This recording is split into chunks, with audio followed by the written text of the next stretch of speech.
let's get underway. We are now going to talk about the very small subject of the 2016 campaign, and Karen Smolty of the Washington Post, who is so important that her editor barred her from leaving until today, is going to be chairing. Karen, the floor is yours. Yeah, I haven't checked in though, so I don't know who the Speaker of the House is at this moment. So we are going to talk about, again, foreign policy and the degree it is or isn't factoring into this particular presidential race. And certainly going around the country, my sense, and you guys can tell me if this is backed up by actual facts, but it just feels like people are just so scared of the world. You talk to voters and you get a sense that they understand what ISIS is in a way that they never really knew what Al-Qaeda was or know a Sunni from a Shiite, but they, there is, again, this sense that all of a sudden we are living in this very, very scary world. And I think more so than at any time, probably since at least the 2004 election, people are looking for someone who can just make them feel safe. So that's the first question I have to ask all of you. And as in your own campaign experiences, what do you think Americans are really looking for in their next commander-in-chief? Mike's the most recent refugee from the campaign, so maybe we should. You mean the only unemployed members of the campaign?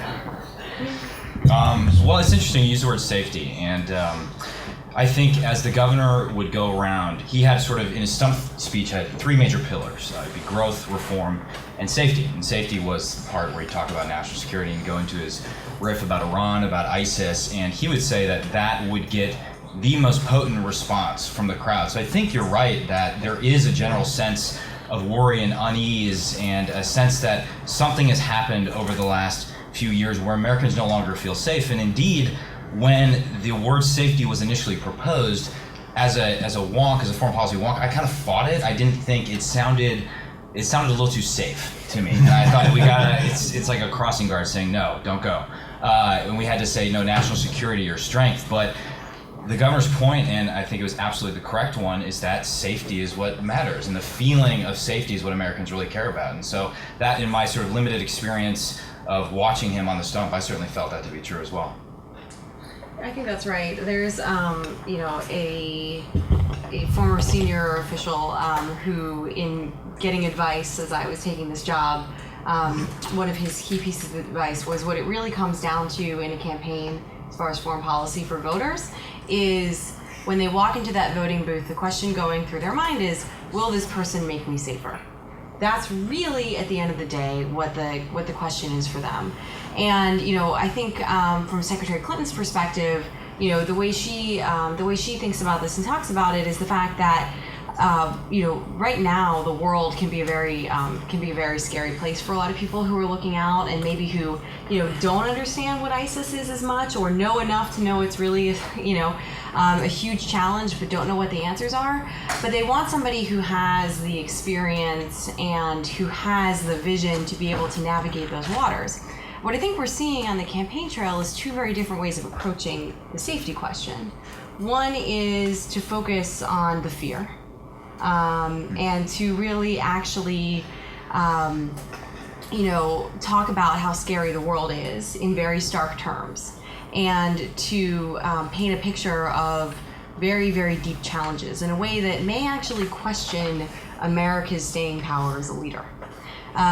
Secretary Clinton approaches it in a very different way because she feels that, in fact, there's no way to stop the world from changing, and in fact, we don't want to, right?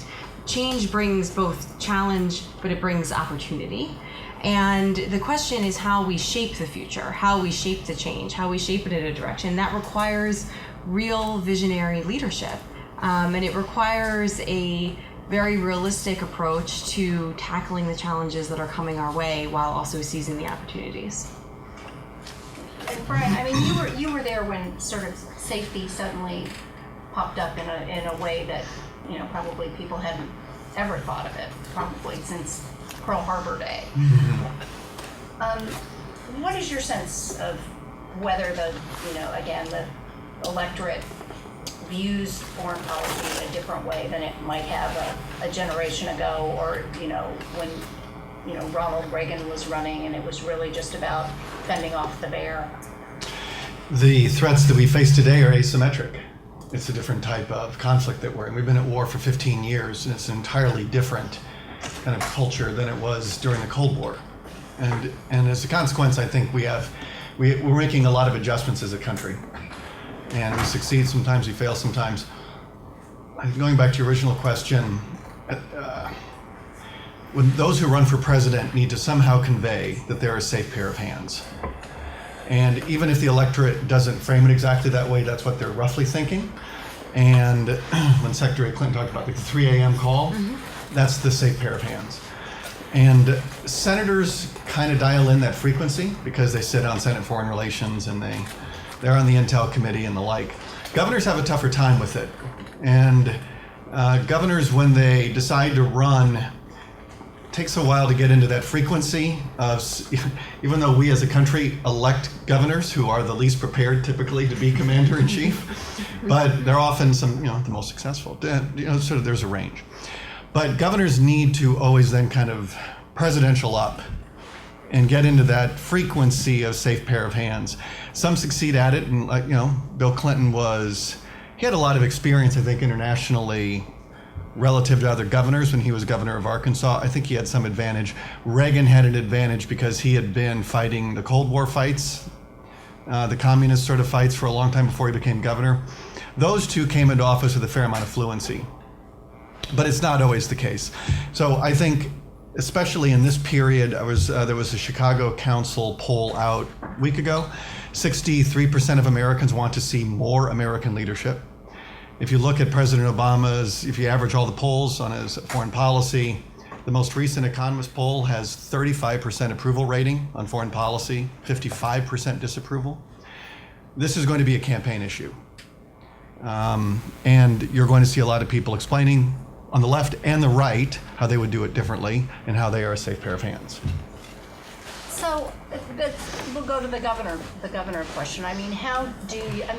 With Governor Walker, I think there was that moment where he got a lot of criticism when he compared his experience in dealing with the unions in Wisconsin to what he might face as commander-in-chief. Mike wrote that.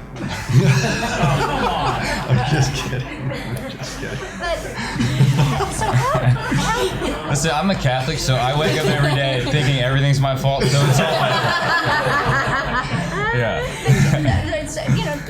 Take this sort of more broadly. How do you take a candidate who has, a relatively few years in office, who has spent those few years under basically constant assault on, the domestic front, and suddenly, how do you kind of walk a candidate through into, attempting to get them into this space and feeling fluent and feeling comfortable?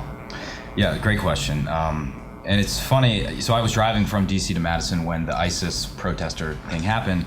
And it's fitting that my journey, I think, should end here because literally my first full day on the job in Madison, I wake up to find my name in the press for the first time ever. I'm a nobody. And it's in the Washington Post, no less. And it's a letter addressed to me from none other than Dan Dresner. It said, "Hi, Mike, it's Dan. We've never met. But we're allowed to criticize the governor on foreign policy and say that I have my work cut out for me." And so that was, actually a very useful starting point to the whole thing. It sort of gave me a sense of the stakes, right? This wasn't a Senate subcommittee hearing on, de-radicalization in Morocco, which I find fascinating, but no one else does. This is the big leagues, and so people were paying attention, and it occurred to me that I could have a role in screwing things up if I didn't do my job well, but also sort of raised interesting research questions that I'm glad we're exploring today about, how do we value experience? What is the connection between foreign policy experience and actual foreign policy judgment? Things like that. But, I sort of approached it with a few guiding assumptions in mind. After doing sort of my brainwashed Marine Corps officer, write out my 5-paragraph order, which I translated into an organizing memo, I had a sort of working hypotheses after talking to people like Brian Hook, people like Alex Wong, even, dare I say, some Democrats like Derek Chalet, who'd done this before.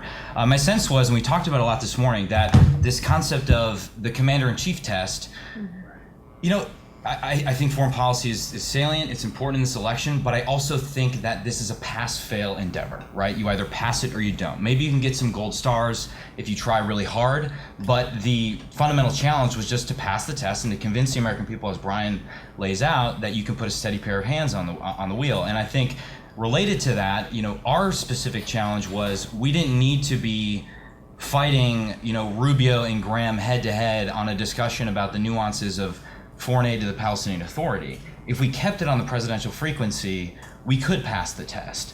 And so I think that's what we aimed for. And from there flowed all sort of the specific initiatives that we pursued. I think the governor, to his credit, invested an enormous amount of time into the briefing process. I can tell you perhaps the most gratifying moment of the campaign was early on when I convinced Brian Hook, Ambassador Edelman, and Elliot Cohen, Professor Cohen of the John Hay Initiative, that they needed to write me 50 one-page memos on the top 50 questions in the campaign. And those fed into the briefing process, and I was astounded by people's continual willingness to do work for us on the outside. So I don't know, I think we just sort of wanted to focus on the fundamentals. We didn't need to be in a rush to convince everyone that we were masters of every subject in the world, and the opportunities to demonstrate fluency and mastery on specific issues would emerge, and I think they did. And what about, there was this situation last week with Hillary Clinton coming out in favor of the no-fly zone, and then President Obama being asked about it and asked if it was half-baked, and he said, oh, well, she's never half-baked, but, there's a difference between, running for office and actually being president. So she's not half-baked, she's just calculating. What? She's good enough. In terms of when you're coming up with a campaign strategy, I mean, how much of it is about passing this threshold test, and how much of it is about laying the premise for governing? Because I was struck this morning when somebody commented that candidates have to be cognizant of the fact that as they're running for office, they're not only speaking to the American people, but that everyone in the world is listening to. Yeah, I think that's exactly right. I think that, on the question of campaigning versus governing, I actually think that sometimes this distinction is overstated. Because, and in particular, actually, if you look at someone like Hillary Clinton, who has a tremendous record, it's the opposite of the governor test, right? I mean, she was Secretary of State. So it's a whole different playing field that she's on in that sense, and a whole different standard that she's both being held to and that she's holding herself to. And so, from my perspective, actually, one of the best things about my job is the seriousness with which she engages on policy, and the depth to which she is looking for in every one of her policy proposals. And so it's interesting, actually, on the no-fly zone question, right? Just this morning, former Secretary of State Condoleezza Rice and former Secretary of Defense Bob Gates have a piece out that, among other things, calls for a no-fly zone in Syria as a serious proposal to help deal with the challenge that has emerged with Russia's intervention, right? We've also seen that John Kerry may be considering this. I will not ask Marie about that. But what I take away from that is several-fold, right? One is that actually presidential candidates, can shape the policy debates in the moment that are happening now. So they actually do have an influence on governing now, number one. Number two, there's very much a consciousness of setting the framework for what governing would look like, and to do anything else would flatly be irresponsible. Now, I do think there are candidates in the race who see it differently and who do think that pithy one-liners that grab headlines and don't have any serious policy proposals behind them are okay. That is one way of running a campaign, and it's certainly a way of getting press attention.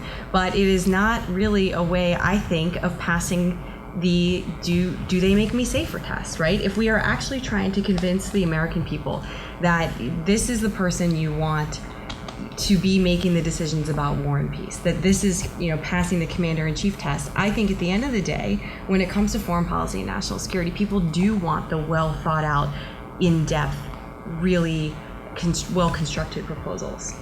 Well, have any of you ever seen a candidate in a situation, or seen a candidate in a situation that you can share with us, where somebody in the room comes up with something that is one of these pithy one-liners, and where the candidate says, no, because I can't have my hands tied by that statement? I mean, do they really think that far into the future, or do they, how much of it is this kind of, get me through the day approach to foreign policy in a campaign?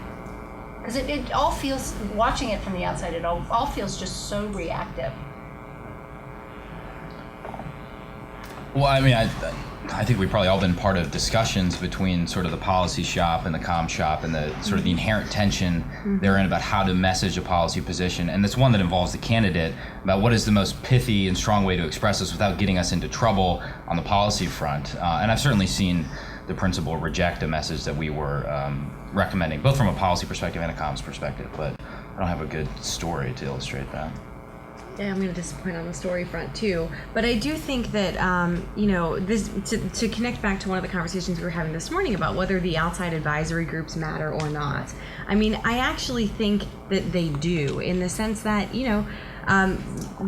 I have the luxury, we're very small on the actual campaign staff, but I have the luxury of being able to reach out and touch some of the best minds in the foreign policy community on a moment's notice, and they will drop everything and work with us to figure out how to craft something that is both will resonate broadly, but also is backed up by serious serious policy depth. And so, I do actually think that those folks matter. I'm certainly grateful to have them as, my advisory team out there, and as her advisory team out there. But I think that, there definitely is the tension, that exists, as Mike was saying, between, it's as with anything, it's finding the right balance.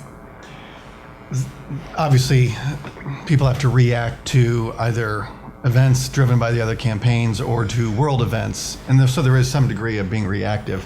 I think behind the scenes, what you'll often see, most recently in the Iran context, is the different answers on what to do on day one. And so there is an initial reaction of, I should probably say something, and then there is a discussion with the political folks, the policy, and the comms.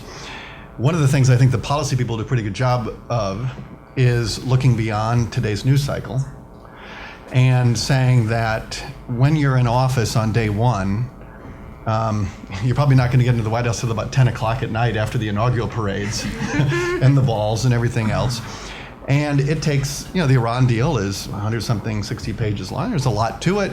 It's very hard to just sort of show up and snap your fingers and cancel a deal. So I think the policy folks try to, that's why you had different sort of answers. You had some folks saying, I'll tear it up on day one. You had others, probably more in the Jeb Bush mode, which is, well, we'll need to unwind it or undo it, and being a little bit less declarative. So I think in the better campaigns, there is a reaction, but then they think through the long-term effects of this. Romney went through this on the designating China as a currency manipulator on day one. Yeah. And the campaign had to deal with that a lot. Can I just, sort of, as a veteran of the day one war, this is actually worth talking about, because it's interesting. You said, Dan, in your letter, you had this phrase that sort of stuck with me about, we need to choose whether we're a dumb hawk or a smart hawk. And that sort of smart hawkishness strikes me as the safe harbor that you should aim for, right? Because I'm actually struck by the amount of consensus on that stage, with perhaps two outliers. Everyone on the Republican stage is advocating a fairly aggressive, hawkish foreign policy. So the challenge is, how do you communicate, in addition to strength, how can you be smart? How do you communicate reserve in addition to resolve? And in some ways, the debates that always fascinated me and continue to fascinate me are not the sort of obvious chasm between Rand Paul on the one side and Lindsey Graham on the other. It's the wedge issues that divide, say, Bush, Christie, and Rubio. And Iran Day One was one that I didn't expect. I mean, TPP, you can expect the division, sort of those calling it Obama trade on the one hand and those like Rubio embracing it on the other.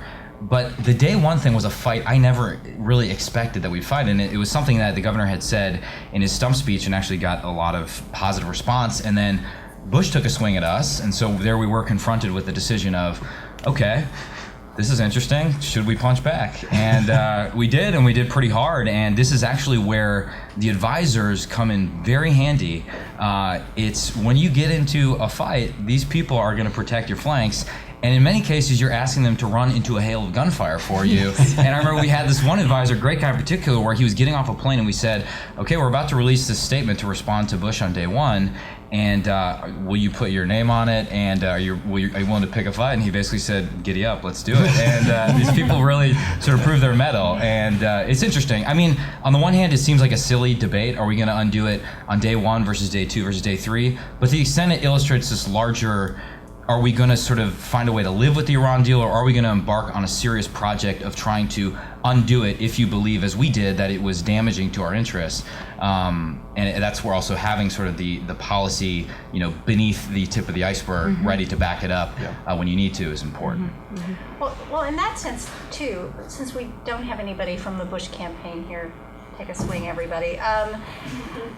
Speaking of a list of advisors, what the heck were they thinking when they put out this list of advisors who, the Bush policy advisors, I don't know if you guys remember, but it was like 40 names of people it was just basically every sort of retread from every single administration who was still alive, who some of them maybe weren't even, and there was just no coherence, no worldview, no anything, and you certainly couldn't imagine any candidate actually listening to all these people at once. What the heck were they going for there? I think Laura is uniquely qualified to answer. I think I am going to let the Bush the Bush campaign speak for themselves on what they were thinking on that. What I will say is, that there is, a lot of thought that goes into cultivating the right group of people to be advising a candidate, or there certainly should be, because these are people who are providing advice on often. Very high stakes, as Mike was saying, but often very sort of short-term kind of questions. But also, going back to your point, Karen, about feeling so reactive, I mean, I actually think that that beneath the surface, there is a lot of affirmative work being done to prepare things that come out. Sometimes you wait for the right moment to pull the trigger on something, but you want to have it in the can.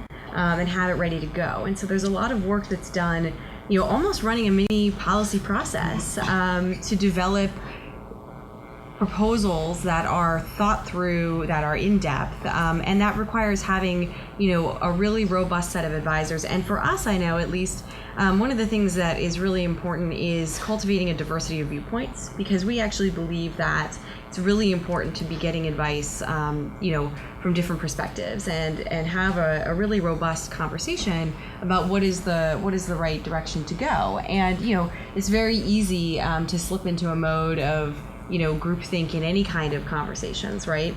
And so building that in, just as you do in in a real government policy process, doing that in the team of advisors that we are building out is really important. And that also includes means bringing in not just like your top poobahs, which we are very lucky to have, but also to bring in some newer, younger minds who have different perspectives, who can bring in new creative thinking, and can actually help, especially in the more forward-looking visionary way, figure out ways to tackle 21st century problems. And so I think that in some ways the lists of advisors can be both overweighted and underweighted, because I think that there's really important, it's really important to have not just the biggest names, but really have a breadth and a depth that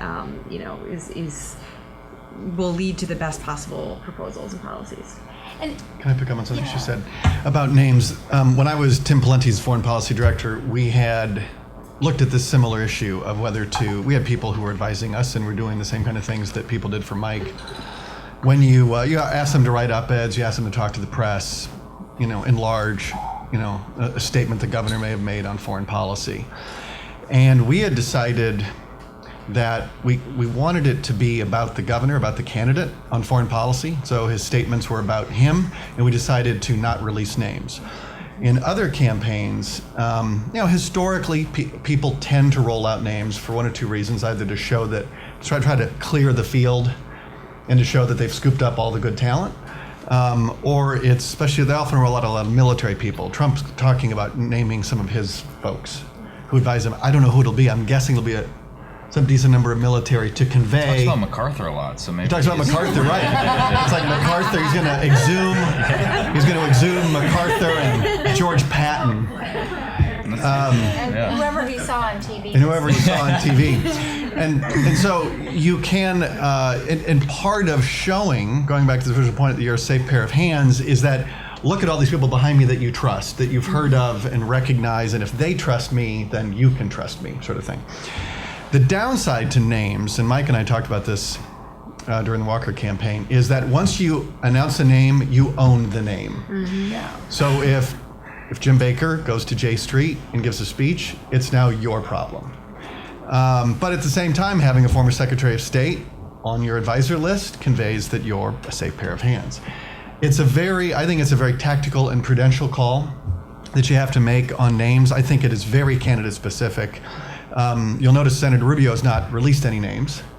Rubio very much, I think, wants to be his own man and to show that he's his own man on foreign policy, doesn't really need the help.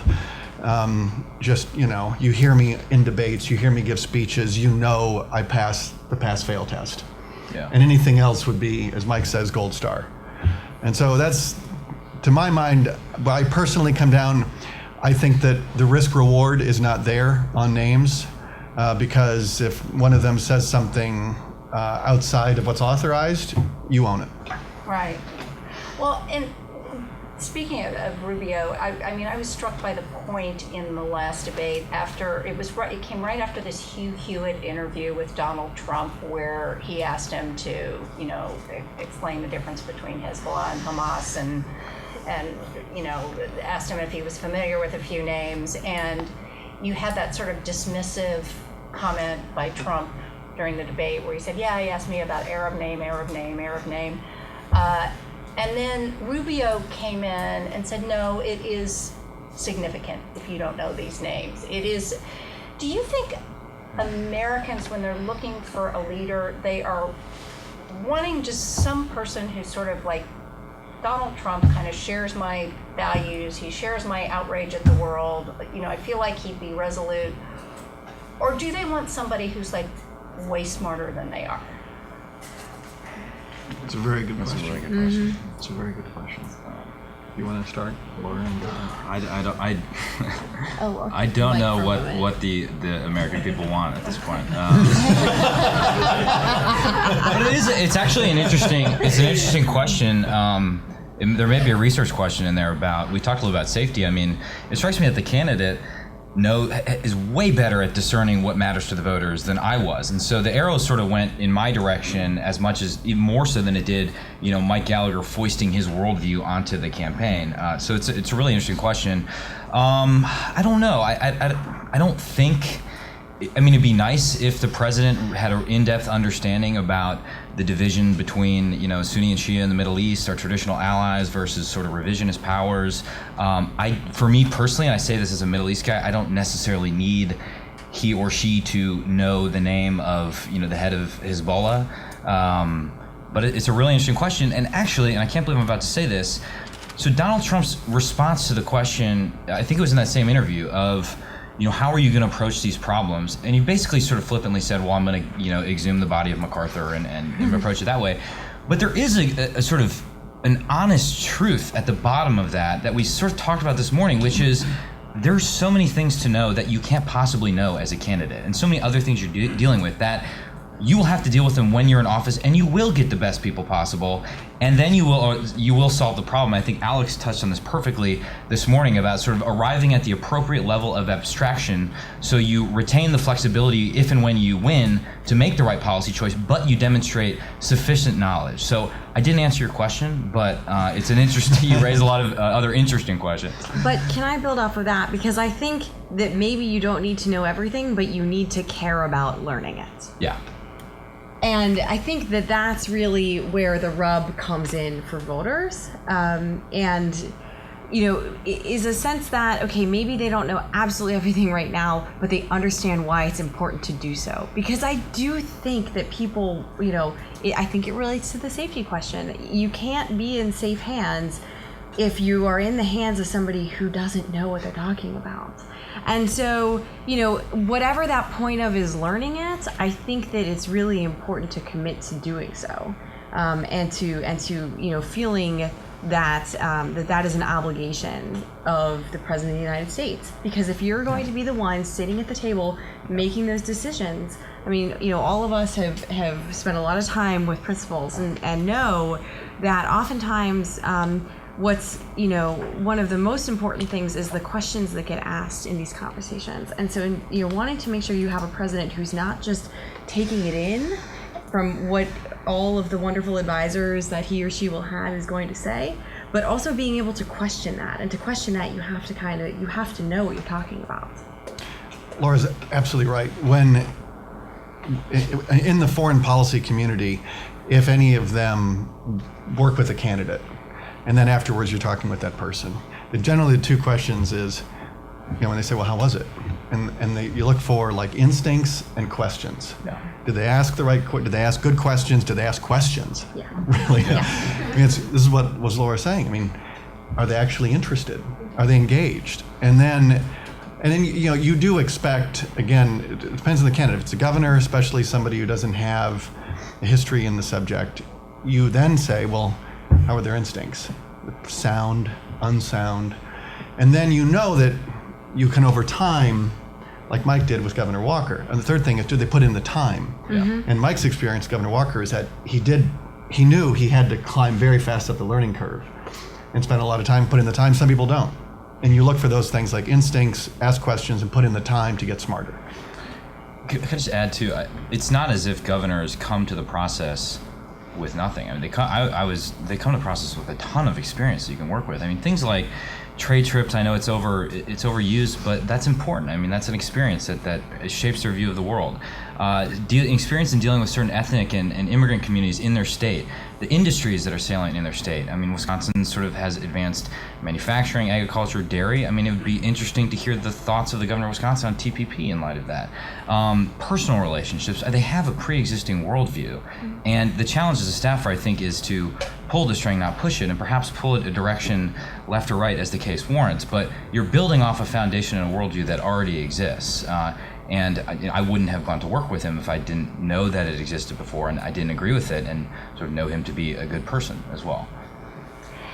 Back to the day one question. I mean, isn't it true that whoever gets elected, I mean, what they're going to be doing for at least the first part of their term it's managing the policies of Barack Obama. And if you want to take them in a different direction, but you know, to listen to the rhetoric, especially, you know, on the Republican side of the ledger, it's like they can just sort of take everything and throw it out the window and start all over again. Do voters buy that? I'll leave it to my friends on the other side to chime in on that first.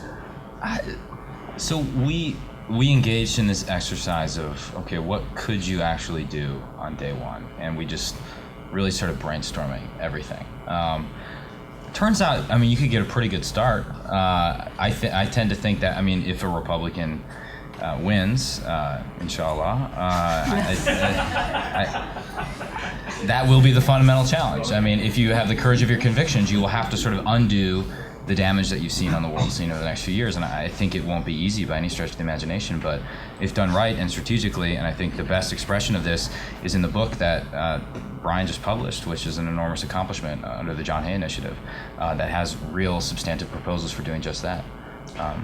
That's kind of like to say, let me add one thing to that, which when I worked on the Romney transition with Alex Wong, and Congress passed a law in 2010 or 2011, post 9/11 commission. On the 9/11 commission, when the book came out, they talked about from November to January is not enough time to prepare to be president of the United States, which is actually true. And Congress passed a law in 2010 or 2011, essentially giving the nominees of both parties federal office space and the IT backbone to start getting ready for your transition. And the transition largely stays out of the press because they don't want to be thought of as like a shadow government. But we started in May, before there was even a nominee. Romney was the apparent nominee at that point. And we had an office, at 3rd and C in an old HHS building, and we had 500 people who were working on getting ready for the Romney administration. And it's going to happen again. If Secretary Clinton's a nominee, there will be a huge transition operation set up long before the votes are cast. And we had mapped out the first 200 days of the Romney administration.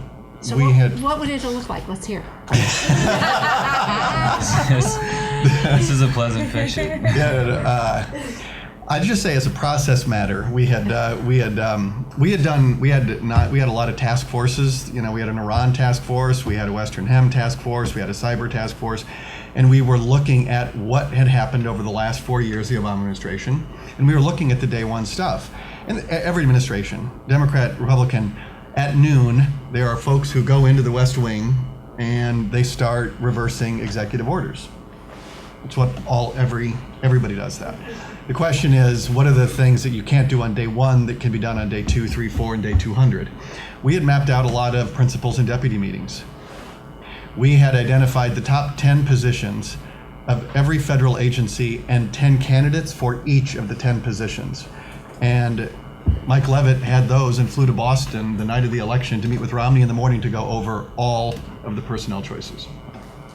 That's good news for government, right? Mm-hmm. Because I was talking to somebody in the McCain campaign who said they never uttered the word transition. It's just maybe he wasn't doing so well. So when your candidate looks like they got a decent shot of winning, a lot of people will volunteer time for a transition. If you have no chance of winning, those halls are pretty empty. In the Romney world, there was a real view that he had a pretty good chance of winning and was going to win, and so there was a lot of resources thrown at it to get ready. And so I actually think we as a country are in a better place for these day one questions because of this law that Congress passed. But 500 people? It was a lot. Extraordinary. It was huge. Yeah.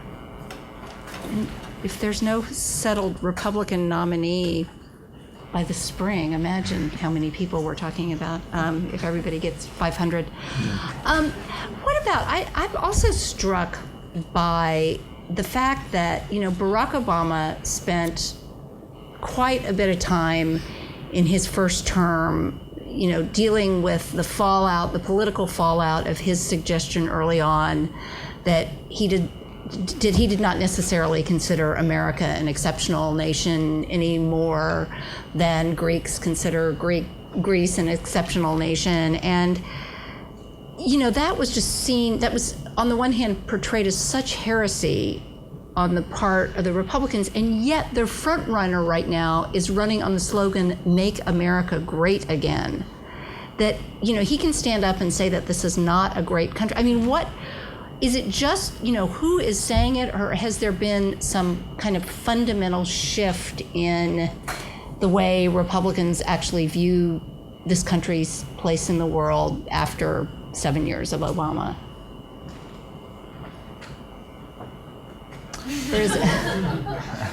I'll give the Democratic response after they answer your Republican question. Well, his simple argument would be America is no longer great owing to sort of the policies of Barack Obama, and I'll leave it to the group to discuss whether that's true. I think certainly Republicans are united in terms of foreign policy, on the idea that our standing in the world has declined under the stewardship of Barack Obama, and so the challenge of any Republican president will be to reverse that and to restore American leadership. And I think most of people that are in that sort of, or attempting for that smart hawkish position, are aiming to the goal is to restore American leadership, and they have very similar pillars or initiatives for doing so. I don't know if that. Yeah, as I said, that Chicago Council poll has 63% of Americans wanting more leadership. That's just an empirical sort of fact. So you're going to have people like Donald Trump, who I think represent. He's sui generis. He defies all conventional wisdom, but he certainly tapped into something of this, like, I want America to be great again, because they miss it. They want. There's a little bit of schizophrenia, because there's, on the one hand, look, we've had 15 years of war. The pendulum has swung from sort of overextension to retrenchment, and there's this feeling that we're not really successful overseas. Whether we're in too much or we're in too little, it's not working. At the same time, they're now at a point when they see the security environment getting worse and more complex. The Middle East is less stable today than it was 6.5 years ago. The engagement policy with Russia and Iran, they seem stronger. Whether they are or not, we can debate that all day long. They seem stronger than we are. And this is historically, we won the Cold War. Now it looks like we're dancing to their tune. And I think people would like to just see us get back in the driver's seat. They're still not sure exactly what the recipe of success is. My own view is that there is a bipartisan tradition of American leadership that has worked for 60 years. We need to go back to those basics and get back to brilliance in the basics. So I think you actually have hit, Karen, on one of the fundamental contrasts that are that we see on foreign policy in the campaign. And it is this question of, are we great or are we not? And could any Democrat get away with standing up in front of a crowd of thousands of people and saying America is not a great nation? I don't even know if there's a question of, can a Democrat get away with it? I think the question is, we are a great nation, period, full stop. It's not a political calculus that should go into that statement. And I think that is absolutely, one of the really clear contrasts that is going to bear out as we see more and more substance in the debates going forward. Because, we lead from a position of strength, not weakness. And to question American greatness is to make us weak. You cannot be a leader if you are questioning that. And I think that comes back to something we were talking about earlier, of, to the extent that foreign policy in a campaign is a proxy for an individual's leadership, there's also the question of how their vision of leadership in the world, of our vision, the vision of how America leads in the world, relates to their own personal leadership style. And I think this is an area where, leading with strength but smart, using all of the tools of American power, which are many, and frankly have never been richer than they are today if we look at the assets of our nation and what we can bring to the 21st century. I think that we have an incredible toolkit if we use it right. And I think that means both, seeing what is the right alignment of the tools, and not being afraid to use them, any of them when necessary. But also it means expanding the table as well, right? And so when we talk about leadership in the world, we need to also be talking about leading in many, many different ways, with many, many different countries, with many, many different groups of people. And I think that is what makes America great today and will make us great into the future. Well said. Is any Republican likely to make that argument, or what she just said?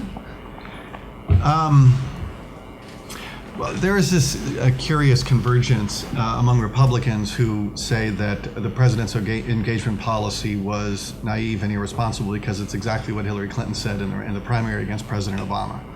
So I think that there is this bipartisan tradition. I think the current president is outside of that tradition. And so you look at like Kennedy and FDR and Clinton, et cetera. And you can compare that to other Republicans. And I think that there is a discernible tradition of American leadership, and it's worked. I mean, we have saved the world 3 times, and the World War I, World War II, and the Cold War from authoritarianism. And we have largely kept the peace, in terms of maintaining an international order, which relative to other periods in history has been remarkably successful for the last 60 years. And I think that the sooner we return to that, the better. And I think that we are one president away from a better foreign policy. Secretary Clinton. So, okay, you guys. So how would you run against Hillary Clinton? Well, that's not fair. She's sitting right here. Well, That's horrible manners. Laura, take notes, Laura. I would emphasize foreign policy. And I would say bring it on. But Alas, we'll never have that discussion. but emphasizing in terms of just tying her to everything that happened in the Obama administration, or Yeah, I think that's indeed what we did over the last few months. I think it's fair to say that she bears some of the responsibility. It'll be interesting. I don't know what the answer will be on a question like Syria if Secretary Clinton's saying, well, I advocated for a more robust policy, but the president chose a different path. I don't know if the American people will accept that distinction. I suspect not. I suspect we'll just look at the, to quote the DNI, the apocalyptic nightmare that is Syria, and it will just be, okay, that's not good. It's probably going to be a problem for us. Obama and Clinton, who were the head of American foreign policy over the last few years, are responsible for that. So I think if for the right candidate who does it not just with doom and gloom, but marries it with a bit of optimism and how I'm going to restore American global leadership and pursue our interests strategically but aggressively, I think it could be a very effective approach. But I could be wrong. And obviously I'm unemployed, so. and one of the critical decisions that she has made, you can argue she didn't have a whole lot of choice, but she did decide to really lean into the Iran deal. She got up and not only supported it, but said, I was instrumental in, putting together the pressures that brought these people to the table. Is that going to help her or hurt her in the long run? I certainly think it's going to help her. I think, look, I'm not going to be the defender of the Obama administration foreign policy. I can leave that in Marie's very capable hands. What I will say is that we believe there are tremendous accomplishments that have come, as a result of this administration's hard work, and the Iran deal is one of the biggest. And Secretary Clinton was proud to be part of that team. She was proud to be part of the team that, built the coalition for sanctions. Proud to have been part of the team that decided to take the risk in the beginning to explore negotiations. She left before the deal was concluded, and as she herself has said, she thinks it's not perfect, but she thinks it's the best way, the best chance that we have to keep Iran from obtaining a nuclear weapon. But what you saw in her embrace of that was also a very forward-looking plan, and this goes back to the earlier conversation about serious proposals versus not, right?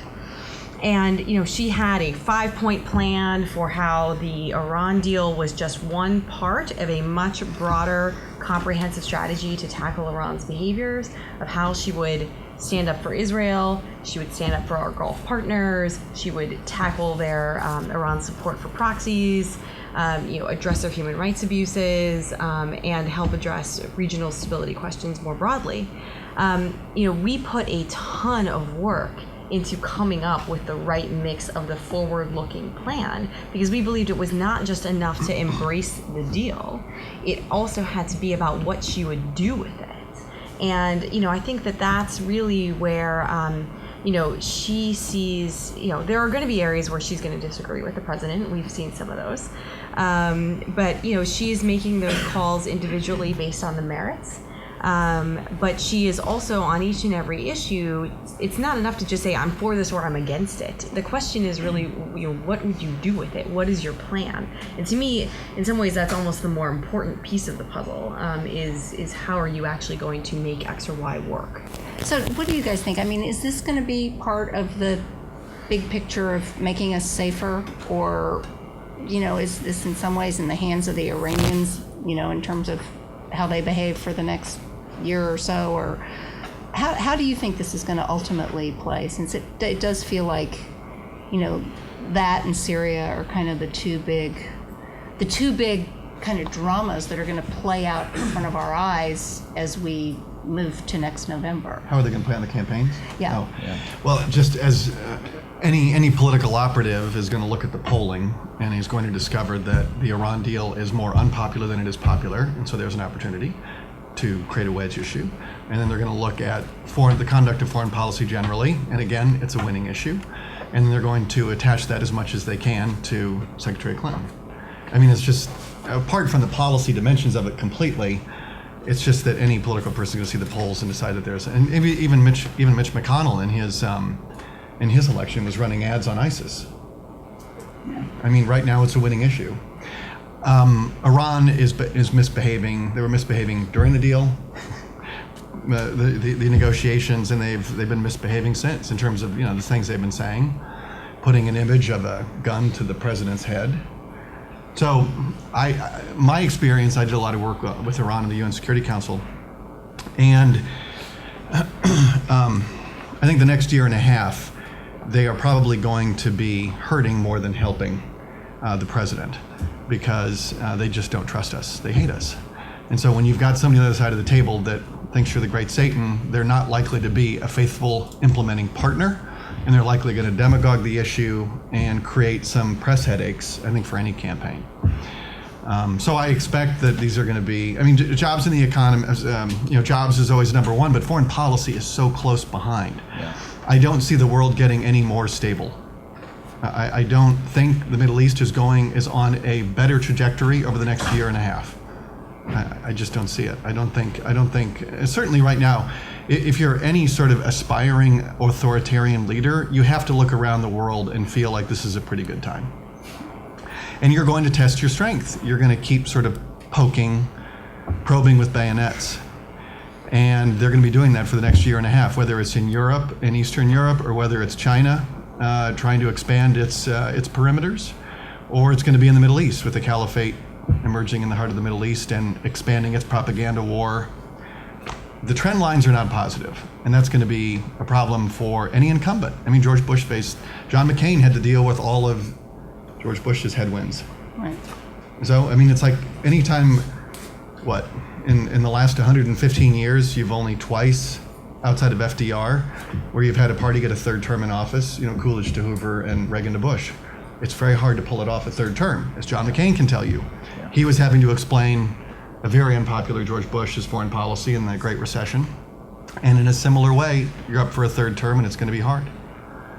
Well, I think we're going to turn now to your questions, and if you would just sort of stand up, identify yourself, and fire away. Hi, I'm Lana Zach. So if I think, Mike, the way that you explained foreign policy in the pass-fail is a very smart way to think of it for a candidate. And if that's the case, then why would any Republican spend any of their very limited space that they're given in the media talking about foreign policy if you think that your candidate, that you're going to have is Hillary Clinton? But say, why would we? Why would you want to even go into that arena to battle a Goliath there? And Laura, you can weigh in on this too. But if it's pass-fail, right? If it's just pass-fail, all you have to do is show that you have steady hands. So Interesting. Why actually try and engage on that debate as opposed to hitting ethics or other areas where Clinton has shown that she is more? Yeah. Well, I think the first thing to say, most Republicans would view the Goliath, as Goliath happened to be, as pretty vulnerable on the issue, and so see an opportunity there. And I think talking about Iran and ISIS, that's in some ways the same question, right? It's a question of order in the Middle East, and it's something that, there's an argument to be made that Clinton played a role in terms of pulling out of Iraq, that opened up a vacuum and allowed groups like ISIS to fill it, and now if you believe sort of that the Iran deal paves the way for an unreformed Islamic Republic to dominate the region, your only responsible response is to oppose it and to put forth a strategy for restoring our traditional position and supporting our traditional allies in the region. I think, to your question, it's what the government would always say is the time we invest in foreign policy whether it's a 2-hour brief, a 3-hour brief. It's not just to do well in a debate, it's to prepare to be commander-in-chief. And these are the issues that we will need to be prepared to deal with on day one. And so that's the mindset that we have in the campaign. And that's why we're spending this time talking about these issues and grappling with these issues, because he sort of got the importance of them. I don't know. I think that's right. And also, don't you have the possibility that something scary happens between now and November that, also sort of forces it to the fore? But I mean, it's sort of the equivalent of John McCain. It would seem like was having an economic meltdown in the summer of 2008. Yeah, I mean, it's sort of happening in Syria right now, right? I mean, and that the conditions are ripe for just a major escalation in that crisis right now. I hope it doesn't happen, but it's absolutely a possibility. Hi, my name is Tori Tusting. I'm a doctoral student at Fletcher. I'm curious how the campaigns on both sides are addressing the question of China. So if we look at what America's most important partnership will be over the next 20 years, not partnership but relationship, let's say. If we look at regional and global stability and order, this balance between the US and China, this relationship of both competitor and partner, is a very fine line to draw. And it seems like the campaigns have to kind of toe this line of relating with them on transnational issues of climate and cyber, and yet dealing with the authoritarian aggression in the South and East China Sea. So how do you convey this perception of dealing with strength with China to the American public, but also acknowledging the fact that this relationship over the next 5-10 years is going to be one of the hardest and unique that America's had to balance in recent. Well, we do know that Donald Trump is just going to hand it over to Carl Icahn. So Laura's a China expert, so. I am indeed. Well, I think, again, this is an area where while it feels a little bit less hot, in a crisis way, I think that the seriousness test is just as important here as it is on a question like ISIS, because it is, as you said, so complicated to get the right balance of cooperation and competitiveness that is are the two dominant forces in the relationship. And so, I think from, Secretary Clinton has a tremendous amount of experience dealing with the Chinese. I think, she was able to show a real ability to get results, whether it was getting them on board with the sanctions on Iran in a way that most people never thought would be possible. There was huge skepticism that the Chinese would ever come on board in that process, and it was, a tremendous feat. Whether it was standing up to them on human rights and saying, I'm gonna let a blind Chinese dissident into our embassy as I'm flying into Beijing for a major dialogue that has, a lot on the table that we need to contend with, and then ultimately get that human rights activist to the United States and to freedom. A lot of people thought that, that there was no way that her trip would go forward, that the whole dialogue was going to fall apart. What about everything that was, on the table that we needed to get done? And she said, you know what? This is who we are as Americans. I'm going to stand up for this. And you know what? I also believe that we can walk and chew gum. And we found out that we could. But she was willing to stand tough, to be tough, and to portray and convey very strongly our values, and that we don't budge from them. And so I think that it's those kinds of experiences that will shape her approach to China as president. And so, there's what we have found with China, and sorry, I'm going to do this to you, Mike, but again, the seriousness test matters, and that the easy, cancellation of visits doesn't maybe, really bear out in terms of how you are actually going to deal with such a challenging relationship in governing mode. And this, again, I think ties back to the difference between campaigning and governing or not, right? And we find that in these kinds of areas, as much as it might be fun to say China 250 times over and over and over again, as Donald Trump does, that actually it really is going to take serious thought, depth, but a real understanding of how to be tough and get results at the same time. Now that I could do. That's fine. Yeah, you ought to defend that, Mike. Well, no, that's an interesting case study. Actually, with the cancellation of the state visit was something that was not just sort of willy-nilly. It was something that we wargamed for an extensive period of time, and we were talking about, okay, maybe we should call for downgrading the state visit. And the question was, how do you send a message in light of Chinese cyber attacks, aggression in the South China Sea, and sort of its abysmal human rights record? Now did not seem like the time to be giving China a 21-gun salute, rolling out the red carpet, et cetera, et cetera. So we had the statement ready to go. We had talked about it in depth. We had made the decision to go forward, and then that morning the market tanks. And add on to that, Trump goes out and makes a statement sort of tying the market downturn directly to China, and it sort of all got caught up in that debate, and in some ways obscured, I think, what I still believe was the right call, and a very serious discussion about the role of state visits and the timing. And you saw most, or at least half of the other candidates, take essentially the same position, whether it was downgraded to a working visit. No one was saying we shouldn't talk to China. It's just a question of whether this was the appropriate time to be conducting a state visit and providing them with those honors. But it is a really interesting case study in how you sort of have to grapple with these crises that happen every day. I mean, what did Tyson say? Everyone has a plan until they get punched in the face. It's sort of like everyone has a plan until Donald Trump gets out there and makes you respond, right?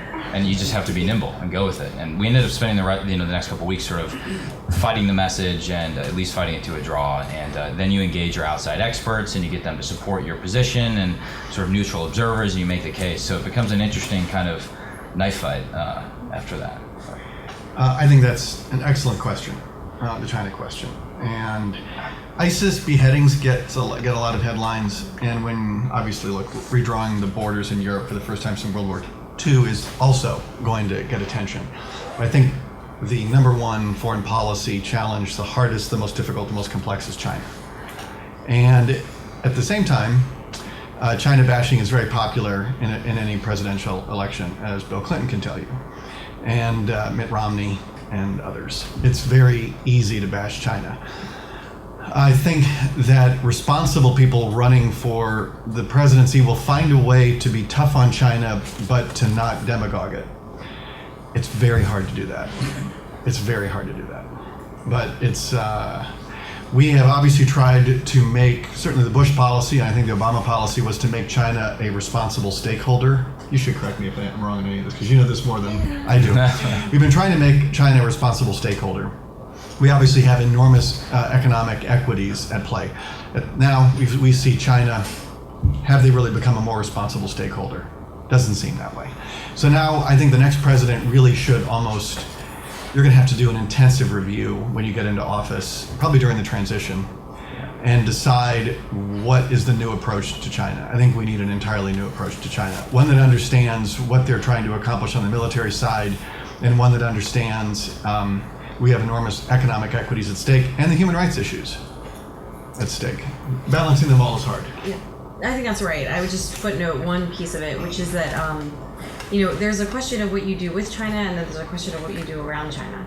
And in this sense, I do think this was one distinction between the Bush administration and the Obama administration, and certainly something Secretary Clinton took on very directly and very seriously, was restoring our alliances and really building, upgrading and modernizing our alliances in Asia, strengthening the regional institutions, which to date had been relatively weak, and many of which we were absent from. We had not been at the table, and made sure that we were there, because it's in dealing with China, one of the most important things is having our partners and allies be strong and confident in our leadership, number one. So you talk about something like the East China Sea, right? Having a Japan that is confident that, we will fulfill our treaty commitments if and when necessary, matters enormously to managing that particular conflict, potential conflict. But it also matters in terms of setting the rules of the road, which, as far as the responsible stakeholder model, is kind of the one further piece of it, which is shaping their behavior. And that requires setting up, rules and norms to which they are bound, or to which the region and others enforce upon them. And so, I think that piece of it is one that that this administration really took very seriously, and is something that is of critical importance in terms of thinking about how we deal with China. Great. I think we have time for one more question. Anybody? Oh, here we go. Sarah Goldfarb, I'm a second-year student at the school. When we talk about unraveling the Iran deal, to what extent do Republican candidates think through the kind of third-order implications of that, particularly on the international stage with the P5+1 members who supported the deal? Yeah, so we spent a lot of time thinking about it and actually had sort of a 20-page plan for how would you actually go about doing this. That is the question, right? How would you get your allies to go along? I tend to think that that's all the more reason to be signaling now, if you oppose the deal, that the next president will not be bound by it. So when European companies are thinking about inking contracts in Tehran, they will think twice and will put us at a better position if and when a Republican president wins to undo the deal. But it won't be easy by any stretch of the imagination. But I tend to believe, and perhaps I'm Pollyannish, that if the United States leads and it explains why it's doing it, then our allies will follow. I worked a lot with the P5+1 in the UN Security Council, and we were able to bring them on board. We had 3 sanctions resolutions in the Bush administration, all passed unanimously. And so there is, I believe, if you lead the P5+1, they follow. But if you don't lead them, they tend to focus more on their economic interests than on security threats. They will have 500 people. Anyway, well, I want to thank all of you so much for your perspectives today. And boy, this is going to be an interesting 13 months that we have ahead of us. Good So luck. anyway, thank you very much. Thank you.